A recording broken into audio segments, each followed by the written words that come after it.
Queridas irmãs, queridos irmãos, como todos sabem, nossos encontros nestas noites têm o Evangelho segundo o Espiritismo como roteiro. Estamos tratando dos seus diversos capítulos, etapa por etapa, conteúdo por conteúdo. E tenho certeza que vocês se recordam da semana passada, não recordam? Que aqui mostramos algumas coisas interessantes. Mostramos? O que foi mesmo que nós mostramos semana passada? Arroz? Isso aqui é um mercado ou é um centro espírita? É uma cozinha chinesa? O que nós mostramos na semana passada? Entre outras coisas que abordamos.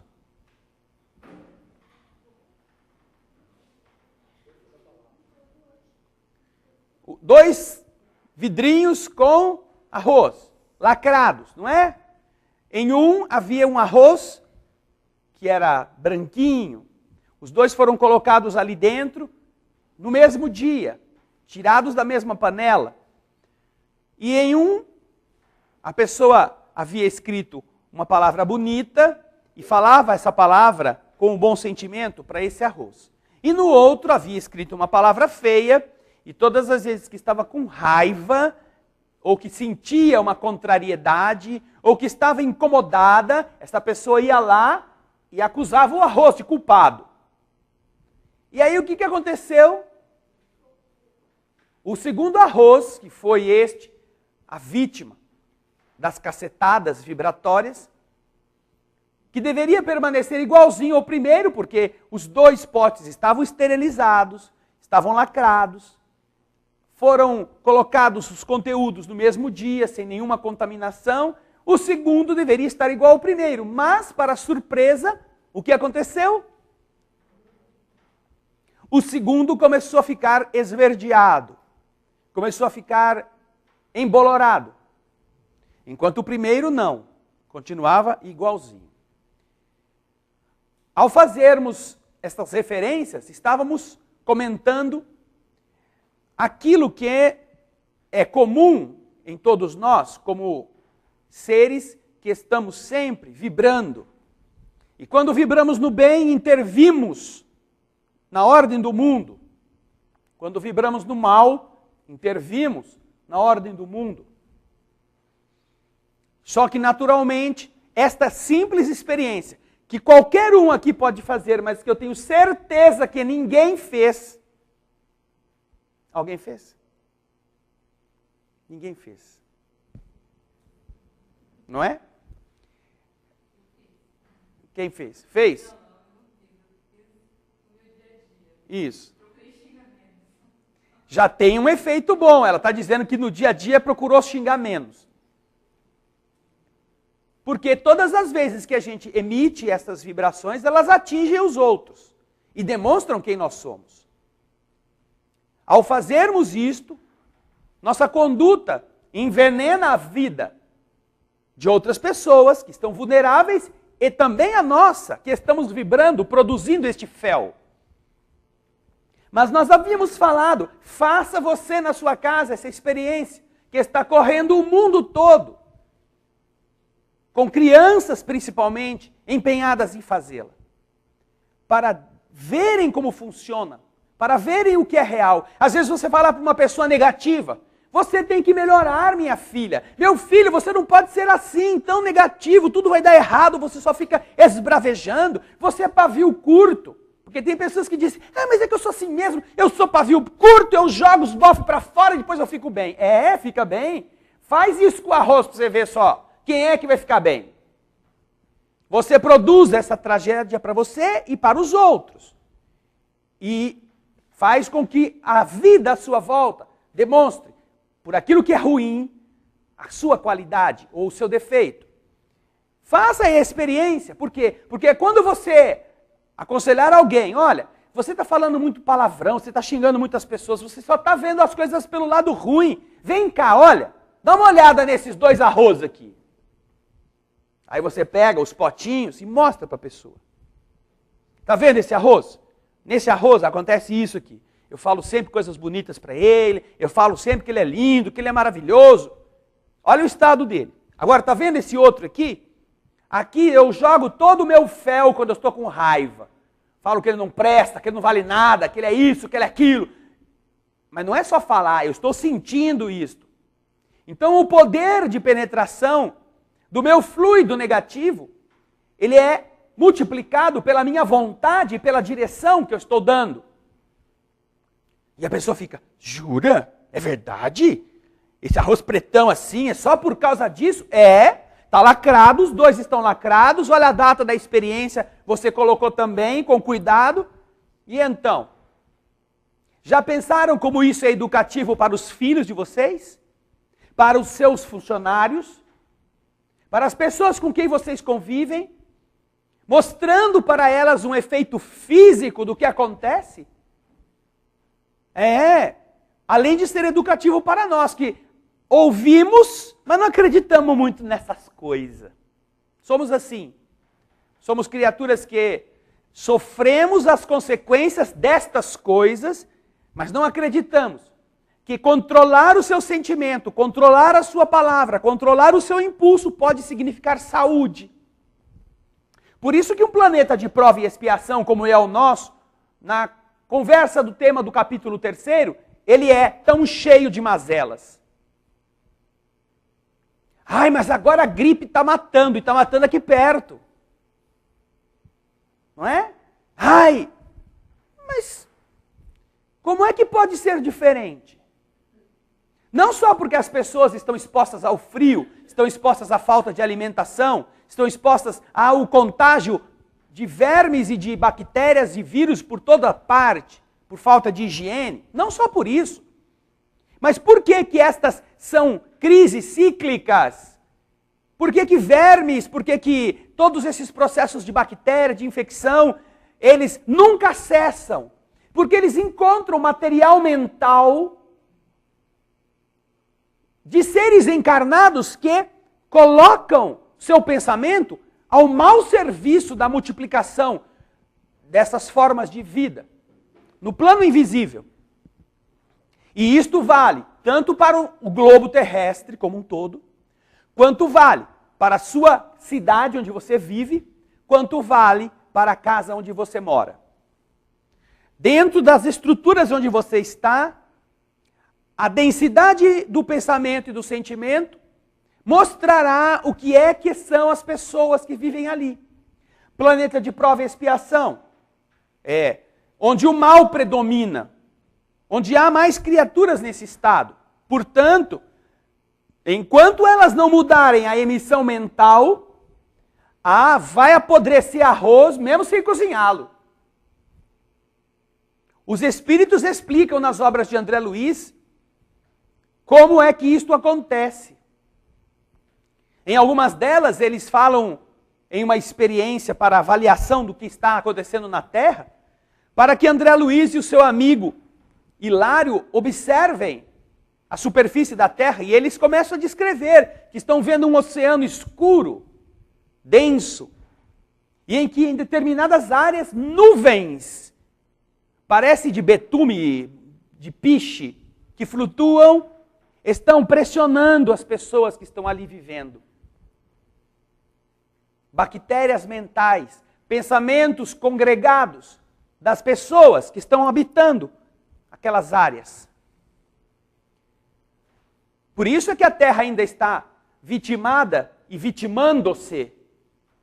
Não a Terra como planeta, mas a humanidade que está fazendo isto com ela, em função destas mazelas que brotam no nosso coração, no nosso pensamento, e que a gente diz que acredita, mas que prefere sempre fazer o que dá na telha, botar os bofes para fora, ao invés de fazer o que a nossa irmã acabou de dizer aqui, tentar errar menos, vibrar menos no negativo, olhar as coisas pelo padrão positivo da vida, e em cada uma das dificuldades extrair algo de bom. O capítulo 3, que leva o título, qual é o título? Terceiro do Evangelho, qual é o título? é que está frio, a língua não quer sair da boca, porque está quentinho lá. Há muitas moradas na casa de meu pai, há muitos dentes dentro da boca fechada, muito calorzinho. Estamos falando deste capítulo e queremos hoje explicar uma coisa interessante que o próprio capítulo nos revela. Porque ao falar dos mundos superiores e dos mundos inferiores, os Espíritos orientam-nos na compreensão de qual é o estilo das humanidades que estão vivendo nesses estágios evoluídos ou involuídos. Explicam-nos como é a sociedade dos mundos inferiores. E com base nesta explicação, nós podemos fazer uma ideia de como a humanidade estava no estágio anterior ao que está hoje. No mundo mais atrasado, no mundo primitivo, ou no mundo de prova e expiação, ainda mais grotesco do que hoje nós possuímos. E se você pegar no Evangelho, você vai ver essa explicação muito fácil de ser compreendida. Quais são as características do ser humano nessas diversas fases evolutivas? Está lá na instrução dos Espíritos, do capítulo 3 do Evangelho. Qual é a diferença? Como se pode observar em um mundo, em uma humanidade, a que nível ela pertence? O livro dos Espíritos não, a instrução dos Espíritos explica. Tomando a Terra como um ponto de comparação, pode-se fazer uma ideia do estado de um mundo inferior, supondo no mundo inferior, o homem no grau das raças selvagens, ou das nações bárbaras, que ainda se encontram, inclusive, na nossa superfície da Terra. Mesmo a Terra já estando num nível melhor, em algumas áreas da sua superfície existem nações que vivem em situação de barbárie, tanto quanto seres humanos vivendo em estado selvagem. Que são o quê? Dizem os Espíritos. São os restos do seu estado primitivo. A Terra já foi um planeta primitivo. Já esteve destinada a renascimentos iniciais da alma que atingiu o grau de ser humano. E então, tendo já condições de receber espíritos na esfera de evolução hominal, o planeta primitivo é essa primeira etapa, o primeiro estágio onde ele chega. Depois, ele se transforma em mundo de prova e expiação. Mas essa transformação não é abrupta. Vai havendo um avanço, vai havendo a chegada de novos espíritos para melhorar o ambiente da Terra, e enquanto isso, os que estão mais atrasadinhos têm que ir vindo. Por isso que na Terra ainda existe, mesmo como um planeta de prova e expiação, ainda existe resquício do tempo em que ela era um planeta primitivo. Agora, observemos quais são as características dos seres dos planetas inferiores, dos mundos inferiores. E nós estaremos falando aqui, e o Raul, você que está em casa assistindo a nossa palestra, poderá ir vendo algumas cenas, algumas imagens que vão corroborando aquilo que os Espíritos estão explicando aqui. Nos mundos mais atrasados, os seres que os habitam são, de alguma forma, rudimentares. São mais toscos. Naturalmente, ainda, Raul, não é o momento daquilo que você vai mostrar depois. Estamos nos referindo aos seres mais primitivos, se nós nos lembrarmos dos neandertais, dos homens de Cro-Magnon, ou Cro-Magnon, como queiram. Nós vamos ver pessoas mais atarracadas, mais preparadas para um ambiente hostil, né, de mandíbulas bem mais proeminentes, rústicos, para enfrentarem o ambiente bem mais exigente daqueles períodos. Eles têm a forma humana. Ainda possuem, e isso é uma característica das diversas humanidades, a forma humana. Agora, deixando este período primitivo, dos seres bem lá, o homem da caverna, chegamos aos embriões civilizatórios, aos períodos em que o homem já começa a desenvolver a inteligência, mas ainda é muito atrasado, muito rude, muito pouco capacitado do ponto de vista do avanço da raça. Então, dizem os espíritos,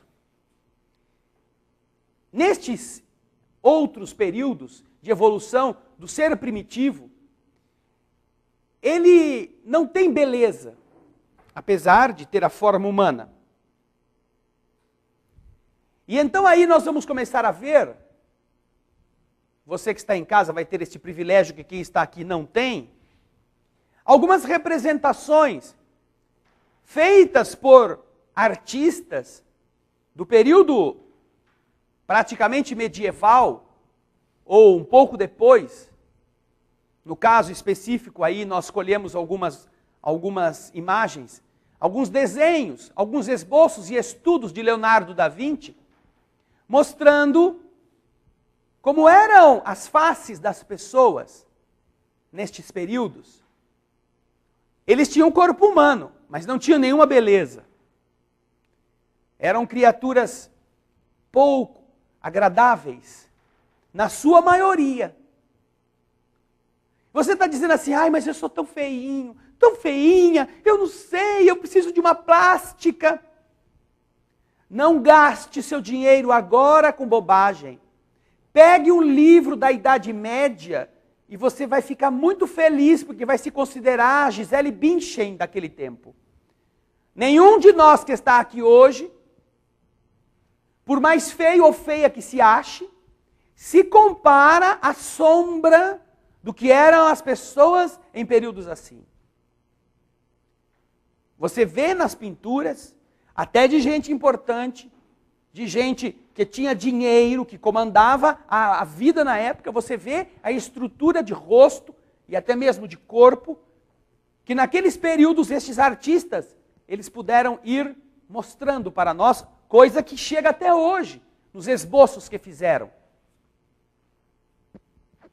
E não é apenas Leonardo da Vinci que faz isso.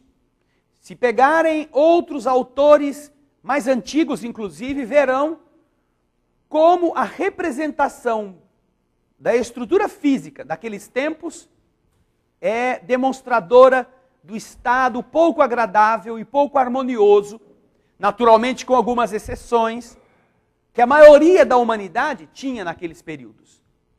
Diz o livro a Instrução dos Espíritos. Nos mundos mais atrasados e nos povos mais atrasados, os seres que os habitam são de alguma sorte rudimentares. Eles têm a forma humana, mas sem nenhuma beleza. Seus instintos não são temperados por nenhum sentimento de delicadeza. Já imaginaram em plena Idade Média um cavaleiro medieval com aquelas armaduras que pesavam 30 quilos pedir licença para entrar na cidade que ele estava sitiando? Posso bater na porta? Será que nós estamos aqui? Está chovendo, já faz um ano que estamos aqui em volta. Será que o senhor, por gentileza, não gostaria de um papinho? Para ver se a gente resolve essa nossa pendenga de uma outra maneira? Quando se mandava um emissário para levar uma proposta, geralmente voltava a cabeça dele como resposta. Quem assistiu o filme O Gladiador aqui? Levanta a mão. Assistiram, isso é muito bom. Bonito filme. Quando vocês começam o filme e assistem aquela invasão romana na Germânia daqueles tempos, em que aqueles brutamontes estão lá, né? os chamados bárbaros, escondidos na floresta, você vê uma cena dessas.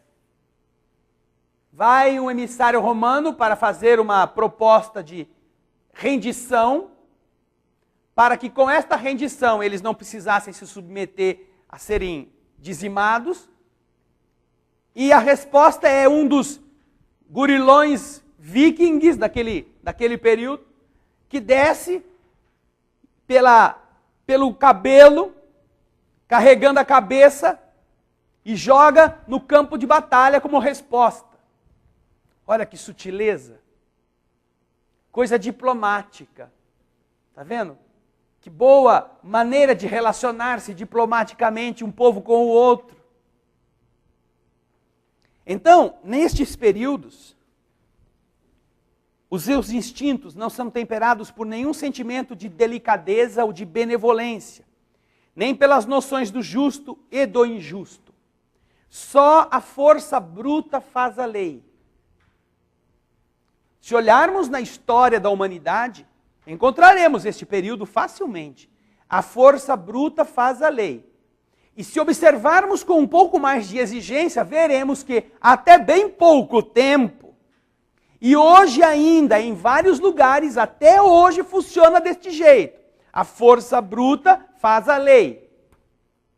Existem famílias no século XXI que são administradas pelos seus líderes desta forma.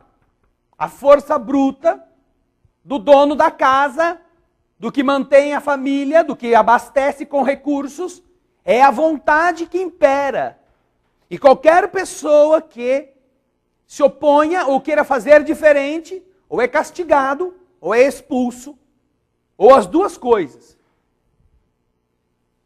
Não é muito longo o tempo, não vai muito longe, em que algumas moças não aguentavam mais o império dos seus pais, e então se casavam com qualquer cacheiro viajante que aparecesse, o primeiro que desse uma piscadinha e...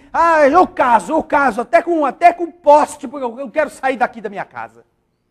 Muitas pessoas construíram trajetórias de infelicidade para si mesmas porque preferiram correr o risco de serem infelizes com um estranho do que continuarem a ser oprimidas dentro de casa.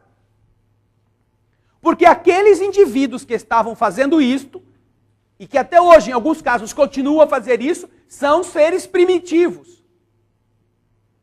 Vivem no século XXI, carregados ainda destes instintos selvagens.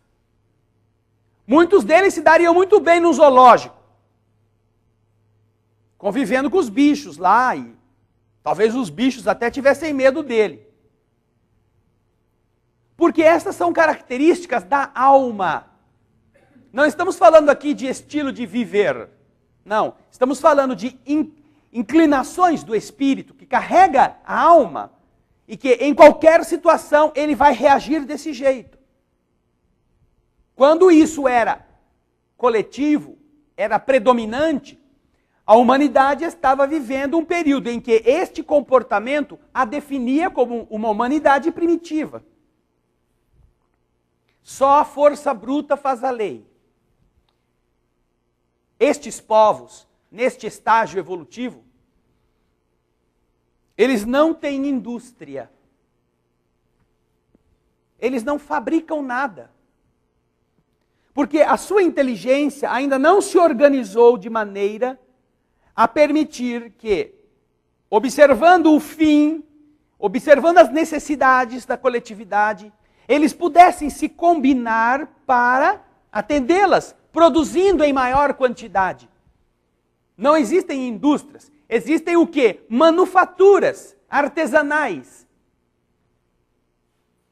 Observamos isto em boa parte da Idade Média e até mesmo da Idade Moderna. Se formos levar ao pé da letra estes ensinamentos, do ponto de vista histórico, poderíamos considerar, inclusive por essas revelações, que a humanidade só deixou de ser um estágio primitivo de civilização quando eclodiu no seu seio a Revolução Industrial. Quando se descobriu o potencial do vapor para mover eixos e com estes eixos multiplicar a produção de artefatos. Isto se deu aproximadamente no começo, meio do século XIX. Revolução Industrial capitaneada pela Inglaterra, que deste período para frente mudou a face da humanidade. Até então, não havia como industrializar, como produzir para todos. Os que eram muito ricos compravam as manufaturas preciosas, aquelas coisas maravilhosas e caríssimas, as artesanias de joias, as artesanias de ouro, de prata, mas que eram fabricadas por artesãos especializados nisto. Para se construir uma igreja, que era uma das grandes realizações de uma comunidade, nós encontramos o trabalho de lavrar a pedra, de arrancá-la da pedreira, de carregá-la, de esculpi-la bloco por bloco, de assentá-la no lugar, e as pessoas eram mestres especialistas nisto. E se ensinavam umas às outras e faziam parte daquelas sociedades secretas. E quanto tempo levava para se construir uma catedral? Algumas levaram mais de 300 anos para serem edificadas. Tal era a sua complexidade e o trabalho que dava. Por quê? Porque não havia indústria. Não havia como fazer isto. O período então da Idade Medieval, ele é carregado de civilizações que estão nesse nível, que ali não possuem a não ser embriões de produção, dizem os espíritos. Sem indústria, porque não tem capacidade ainda para engendrar um processo industrial, sem invenções. Invenções são sempre coisas que dependem do quê?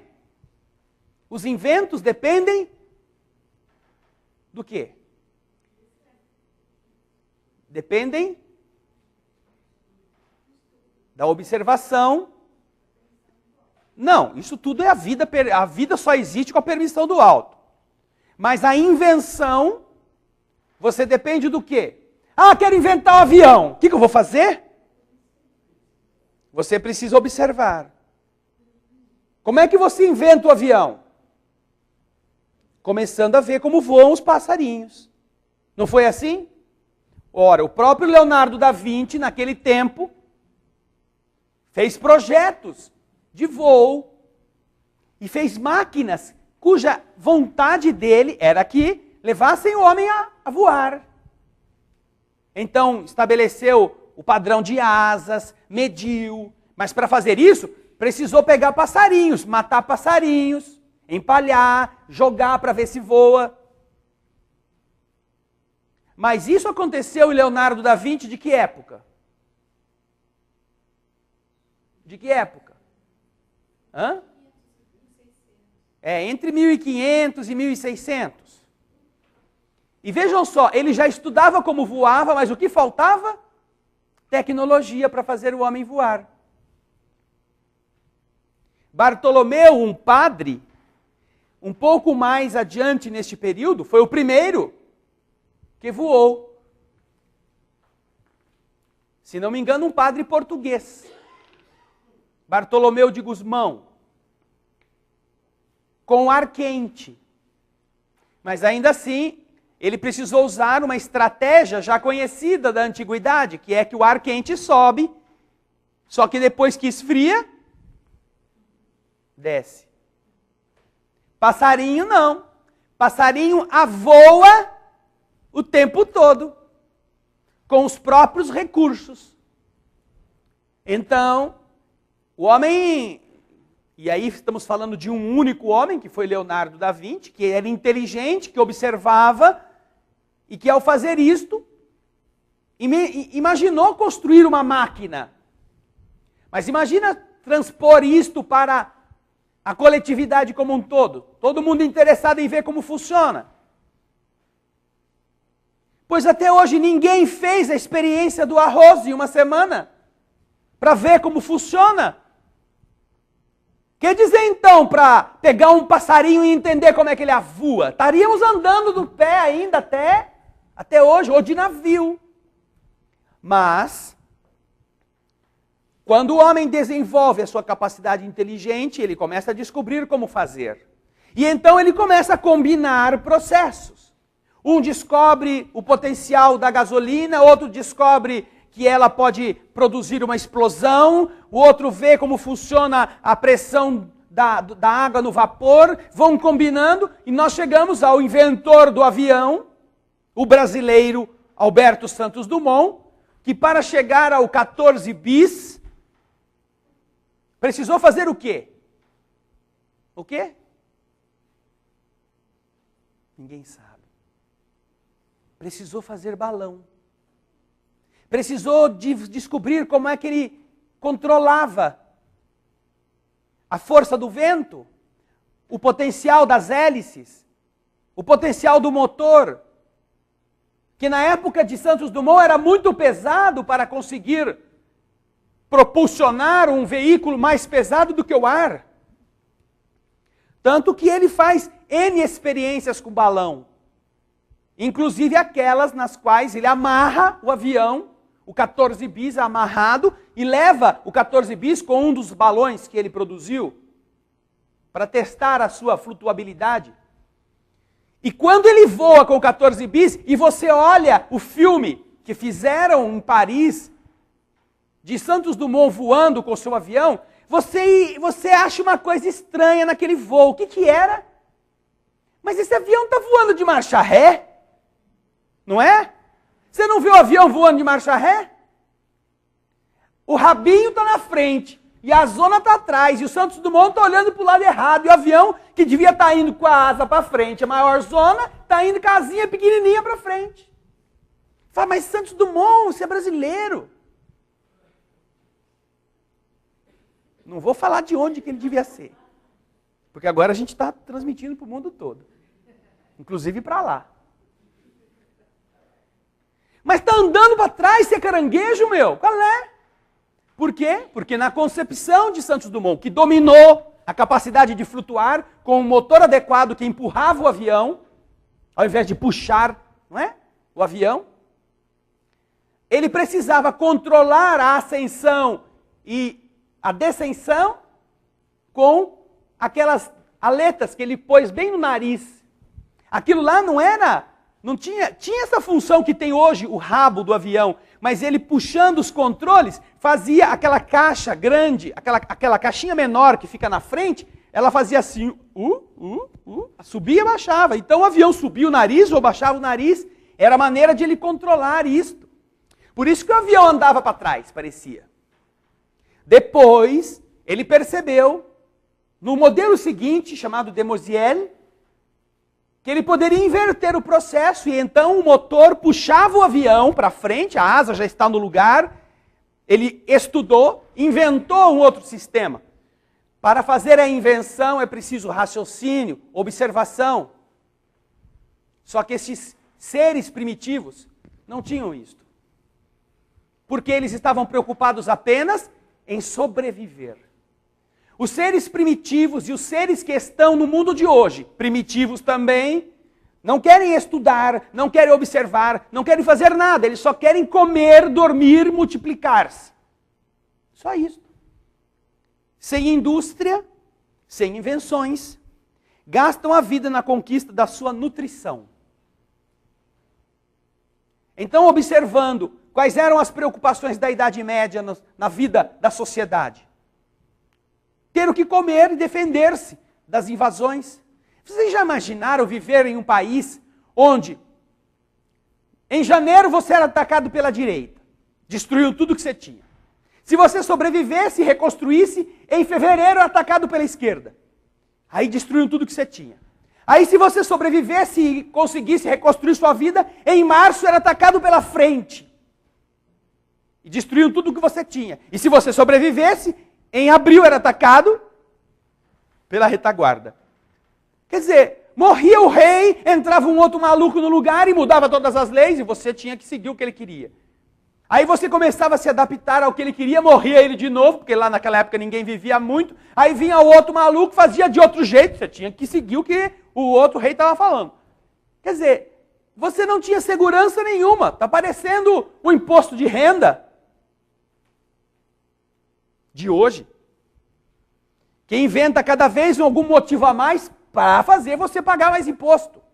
Quando você se adapta com as regras, já mudou tudo.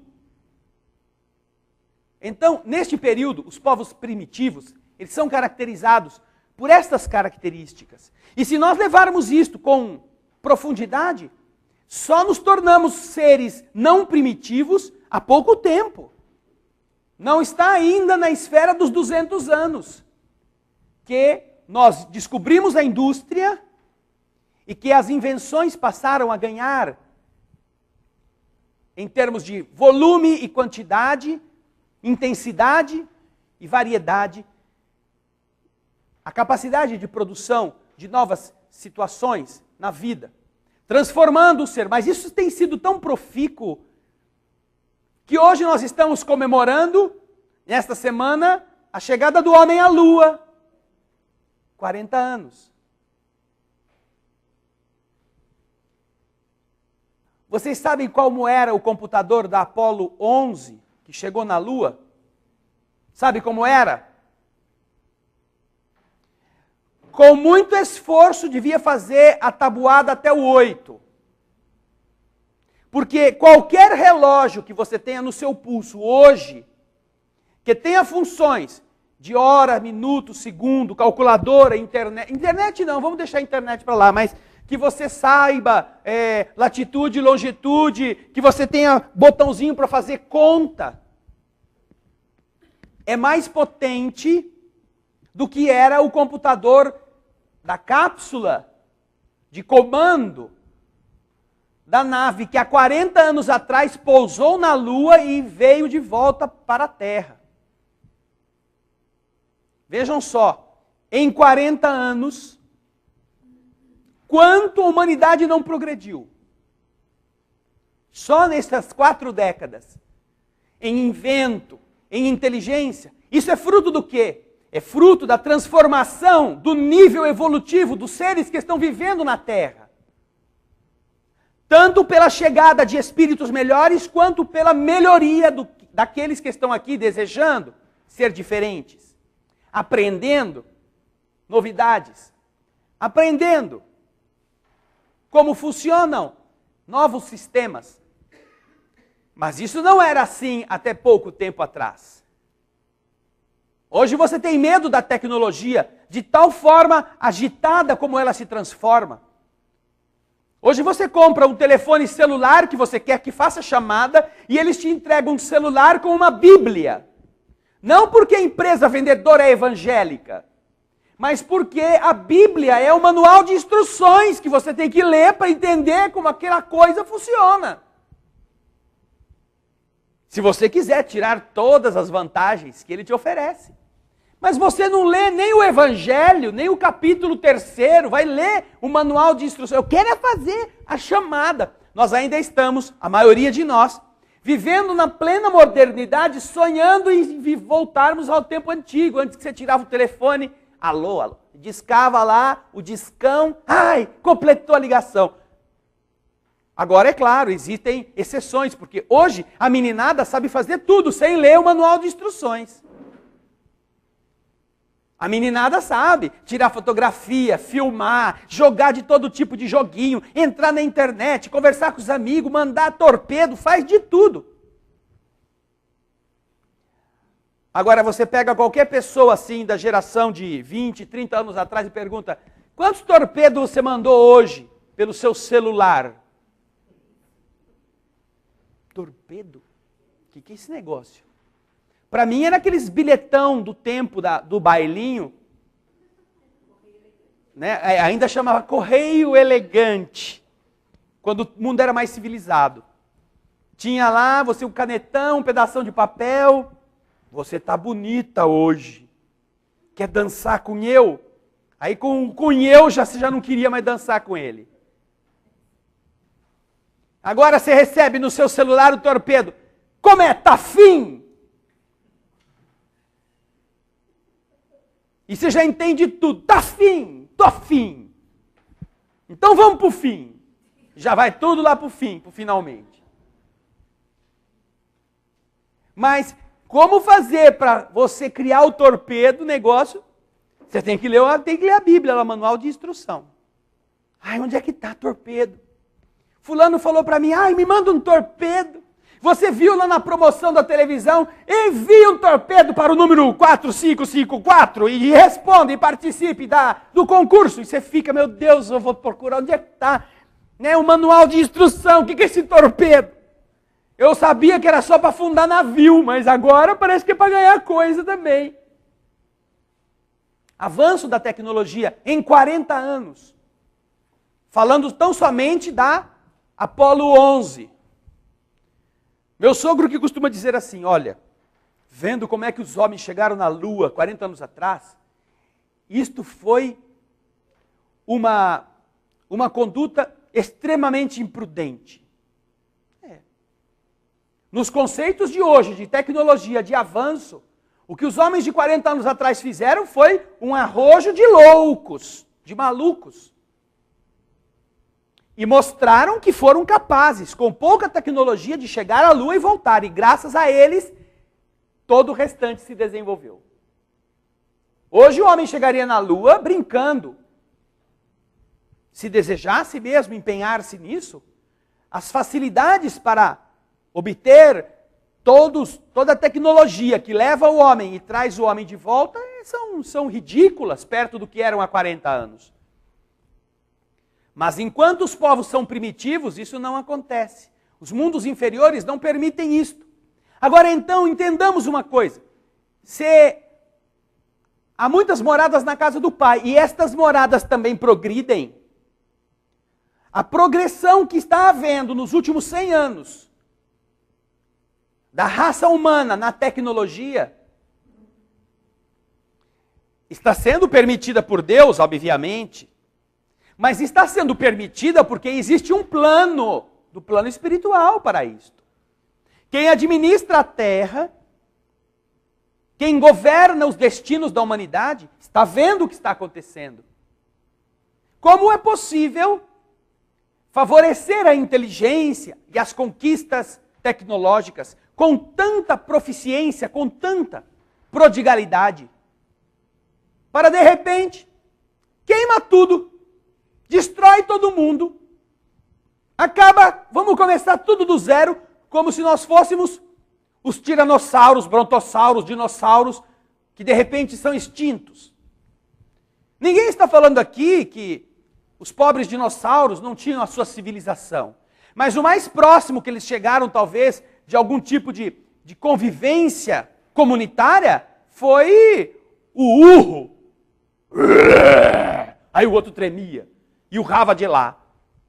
Ninguém pode comparar a edificação social troglodita, que quando muito lascava as pedras de sílex para fazer faca, com a guinso. Vocês lembram? Facas guinso. Nunca perdem o fio. Vocês se lembram? O homem fazia um tear, agora estão acordando, né? Estamos falando a linguagem do povo. O homem fazia um tear no passado, primeiro tinha que pegar o fio, pegar o algodão, ficar lá espremendo, fazendo ele girar, fazer um fiozinho, depois enrolar o fio, depois pegar, botar no tear e ficar passando de um lado para outro para fazer um pedaço de pano e depois cobrir-se com ele. Aí você vai na loja e compra meias Vivarina, que você veste e ela nunca solta o fio. Mulheres, vocês não estão sabendo dessa novidade? Meia calça de lycra, que o grande problema das mulheres é conciliar a unha com a meia calça. Ou a cadeira de madeira, onde ela sentou, com aquela calça linda, aquela meia calça bonita que ela pôs e vai desfiar fatalmente. Acabei de pôr a meia calça, olha só, tem uma puxa o fio e fica um rombo assim. Você fica parecendo garota de programa que está se oferecendo, com aquela meia calça cheia de furo. Porque você não foi atrás das meias Vivarina. Aquela que você pode raspar com unha, pode raspar com aquela lixa e ela não solta o fio. Por que desenvolveram a meia Vivarina? Por quê? Entenderam? Por quê? Tecnologia, invenção.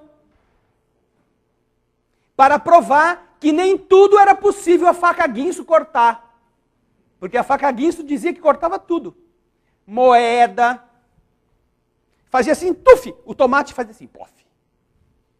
Cortava latinha de cerveja. E nunca perdia o fio. Então aí a invenção, alguém mais inteligente, desenvolveu a tal da meia Vivarina, que a faca guinso passa e não corta. Avanço da tecnologia. Vocês se lembram do tempo em que precisavam ir na cabeleireira e ficar esticando o cabelão? Né? Botava aquele capacete assim, com ar quente, e ficava lá horas e horas cozinhando, os neurônios inclusive, para o cabelo ficar bem bonitão, e depois tinha lá, chegava em casa, pegava aquele secador e ficava puxando, saía até as ideias pela raiz, de tanto que puxava para o cabelo ficar esticadinho. Agora, nada disso. Agora, escova definitiva, progressiva, chapinha, 2 minutos, e eu já até falei que agora vão inventar o telefone chapinha, que você fica fazendo isso enquanto fala. Ô, querida, tudo bom? Vai falando que eu estou fazendo uma chapinha aqui no meu cabelo, tá ótimo. Avanço da tecnologia. Por que a humanidade pode agora viver em situações tão mais confortáveis? Lembram, você que ainda lava louça na sua casa? Lembram daquela época em que você ouvia alguém dizer assim, nossa, as suas panelas estão brilhando, você areou tão bem as panelas. O verbo arear, sabe de onde veio? Que agora você areia ou aria com a buchinha verde e amarela da 3M ou o 1001 utilidades da Bombril. Sabe de onde veio essa expressão? De quando a sua avó, sua bisavó ia na beira do rio e catava uma areia branquinha mesmo, trazia e lavava a panela com a areia. Aí você areava a panela e tirava todas aquelas crostas. Tem gente que não é muito adepta de arear nada, então cria o teflon natural. O teflon natural é aquela gordura queimada que vai ficando e vai pretejando, até que ela fica pretinha como se ela tivesse sido feita de teflon. Teflon, aliás, que é um material desenvolvido exatamente no período do século passado, já dentro deste prazo de 40, 50, 60 anos, em função das necessidades da tecnologia humana, desenvolver coisas que não grudassem. A Dupont, se não me engano, desenvolvendo projetos, inclusive para a NASA, acabou descobrindo que certos materiais podiam ser levados ao fogo com frituras, com óleo, e não grudavam.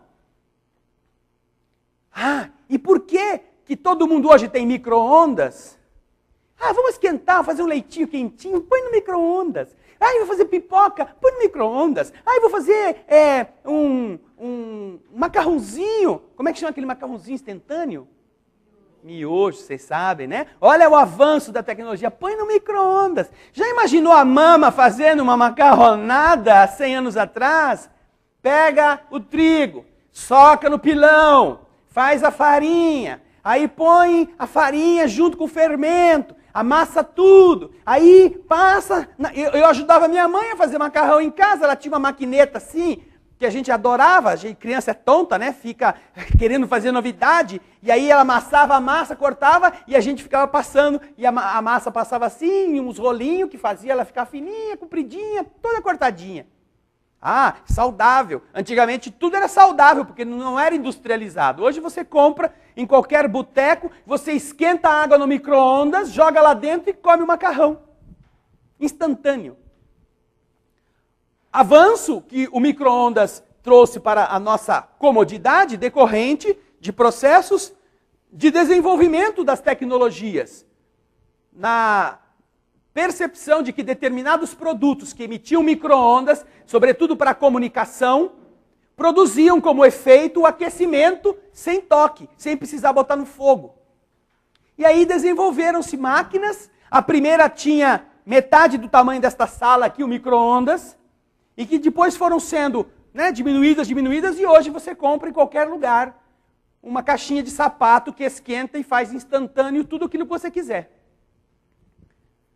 Todos estes avanços, facas guinso, meias vivarina, macarrão instantâneo, micro-ondas, que mais? Panelas que não grudam, teflon, nylon, tudo isto, quem está organizando o avanço da humanidade sabe o que está acontecendo. Vão permitir que, de repente, assim, os malucos que estão vivendo aqui sejam responsáveis por acabar com tudo isto? Ou será mais fácil tentar organizar os malucos e os que não quiserem ser organizados levarem para o hospício? Ou levá-los de volta a lugares onde exista tudo aquilo que exista no mundo inferior? O que é que existe no mundo inferior? Feiura, desequilíbrio, falta de ordem, falta de organização, falta de invenção. Que coisa mais confortável para o preguiçoso mental do que chegar num mundo em que ele não tem que pensar, ele só tem que comer, frita o ovo, mata o gato, cozinha ele e já come. Na hora, que coisa boa. Ele não tem que perguntar o que ele fazer, como é que ele vai conseguir isso, não tem que inventar nada. Não tem que ler manual de instrução, é só colocar em cima da chapa quente e já botar o bifinho no ponto que ele quer. Ai, que como é bom encher a barriga e dormir. Aqueles que estão esperando da evolução somente isto, estão começando a ficar no planeta errado. O capítulo 3 explica isto. As pessoas que não estão entendendo o avanço que a humanidade está tendo, estão começando a ficar como o dedão de franciscano, fora do sapato. Não vão conseguir se adaptar ao novo mundo. Mas também não poderão ficar aqui para estragar o mundo dos que estão querendo melhorar. Se vocês observarem neste capítulo 3, encontrarão logo a seguir as características dos mundos superiores. Os espíritos explicam que em Júpiter, por exemplo, que ainda não é um mundo perfeito, mas é, segundo a orientação deles, o melhor planeta do sistema solar em nível evolutivo, a vida dura de 300 a 500 anos. Nem você quer viver tanto. Não quer viver esse tanto porque estamos vivendo num planetinha desse tipo. Mas se você viver num planeta onde a música acontece naturalmente em toda parte, sem instrumentos que soem, porque os animais a produzem, o pensamento a produz, a natureza a produz, as plantas a produzem e elas estão em harmonia com toda a estrutura da vida, você quererá viver 300 anos ali. Se você está vivendo num mundo em que ninguém deseja o seu mal, em que ninguém mente para você e você não precisa mentir para os outros, em que você tem uma relação harmoniosa com seus vizinhos, com as pessoas da sua família, você quererá viver 300, 400, 500 anos. Se você pode andar sem precisar arrastar-se como um bicho pelo chão, mas flutuando pela superfície ou deslocar-se, se você pode sair do corpo em pensamento durante o sono ou mesmo durante o descanso e ir a outro lugar sem precisar pagar nem a passagem do ônibus e voltar, se você consegue conversar com o pensamento, com pessoas com quem você tem interesse de manter esta união mental e emocional, você quererá viver 300 anos, 500 anos. Se você já não precisa mais ficar doente, se você não precisa sofrer efeitos do mal praticado, porque já não pratica mais o mal, Você terá saudade, e quando chegar nos 499, vai falar: Senhor, dá mais um tempinho. Quem sabe se o Senhor me der uma moratória de mais uns 500, quando eu fizer 1000 eu aceito ir embora. Porque é prazeroso conhecer o que é um mundo superior, para entendermos quanto nos falta, como coletividade e como pessoa, que estamos ainda envenenando potes de arroz com o que vibramos, uns contra os outros. Que estamos gostando de tomar o que é da outra pessoa, de acabar com casamentos alheios para que a gente tenha o prazer de ser poderoso ou poderosa sobre outras criaturas. Que não nos intimida o arrojo que violenta as vontades, desde que as pessoas se submetam ao que a gente quer impor a elas. Quando vamos chegar a sermos assim? Se ainda não estamos desejando, se quer abdicar das coisas podres, que parecem tão prazerosas ao nosso modo de ser. Planeta de prova e expiação. De verdade, nós ainda merecemos estar aqui. Mas não estaremos condenados a ficar aqui. Quando a gente resolver, decidir sair daqui, poderemos. Porque explicam os Espíritos que qualquer pessoa que deseje pode deixar de viver na Terra e na próxima encarnação renascer em Júpiter. Qualquer um pode, desde que aceite pagar o preço da passagem, desde que aceite transformar-se como necessário, para que não venhamos a contaminar o novo orbe com os H1N1 da nossa mente deturpada, do nosso sentimento mesquinho. Esses são os vírus que nem a morte nos livra deles. Aqueles que nós carregamos no nosso ser. Se nós desejarmos, nos limparemos disso tudo. Leiam. Capítulo 3, mundos superiores e mundos inferiores. Continuaremos falando desse tema porque há muita coisa para meditarmos. Mas, se olharem no espelho, se olharem a quantidade de perfumes, shampoos, sabonetes, se olharem nos seus guarda-roupas e observarem a variedade de tecidos, de padronagens, de cores, vocês terão uma certeza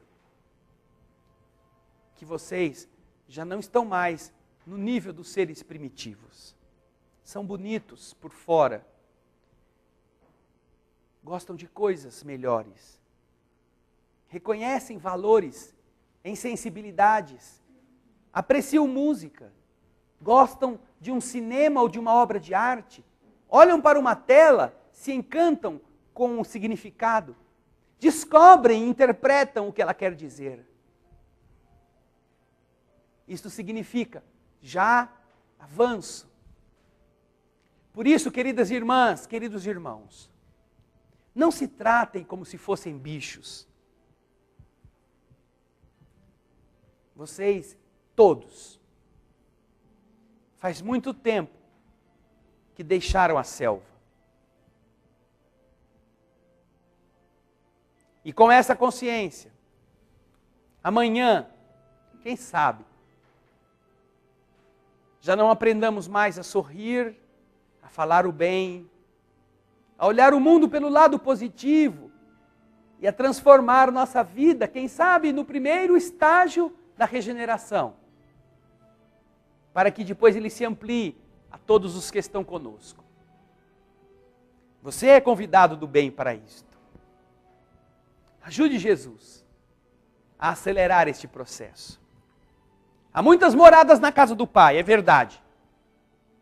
Mas o nosso compromisso agora é com esta aqui. Vamos ajudar Jesus a reformá-la com bons materiais. Materiais nobres que brotem daqui de dentro. Pensem nisso. Vamos orar. Senhor querido, que bom que podemos nesse instante unirmos-nos nas vibrações elevadas do teu sentimento.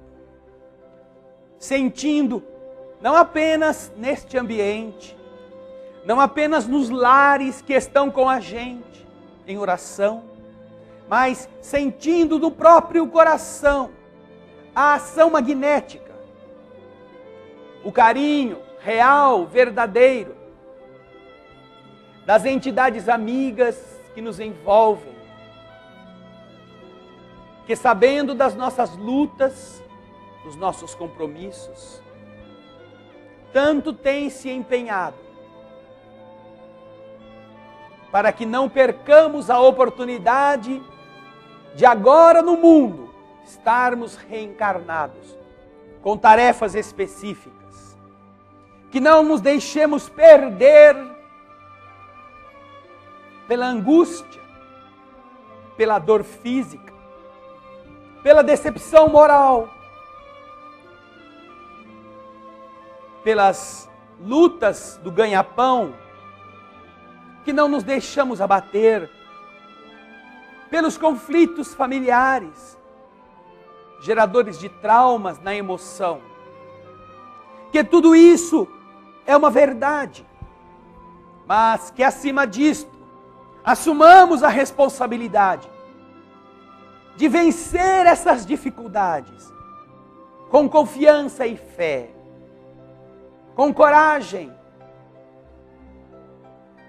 para vencermos em nós as tendências da depressão, da autopiedade, da autocomiseração, confiando nas mãos luminosas que se estendem para toda a humanidade que se sintonize, que se eleve, que seja sincera em suas pretensões. Que bom, Senhor, entendermos como funcionam as leis do universo. E então, conhecermos como fazer, de que maneira podermos nos conduzir. E ao invés de sermos máquinas de pedir, nos tornemos agentes do oferecer. Oferecer a vibração de amor. A oração que intercede em favor de alguém que está em condição muito pior. Oferecermos o bom pensamento direcionado aos governantes, mesmo que eles não sejam dignos deste nome. Oferecer um olhar amigo para aqueles que estão perdidos no horizonte da vida. Um sorriso para quem a gente não tem como ajudar de outro jeito. Oferecer, Senhor, o que há de melhor dentro de nós, mesmo que haja dor, dificuldade, desafio, testando-nos, porque será muito lindo que alguém que esteja caindo, olhe alguém que está abaixo dele e tente erguê-lo. Esse é o teu cristianismo, Jesus. Ajuda-nos a vivê-lo, ajuda-nos a aprendê-lo, ajuda-nos a ser um pouco do que você foi em nossas vidas. Escuta, Senhor, a nossa canção. Almas do céu, ouvi o doce canto do fundo do coração, com calor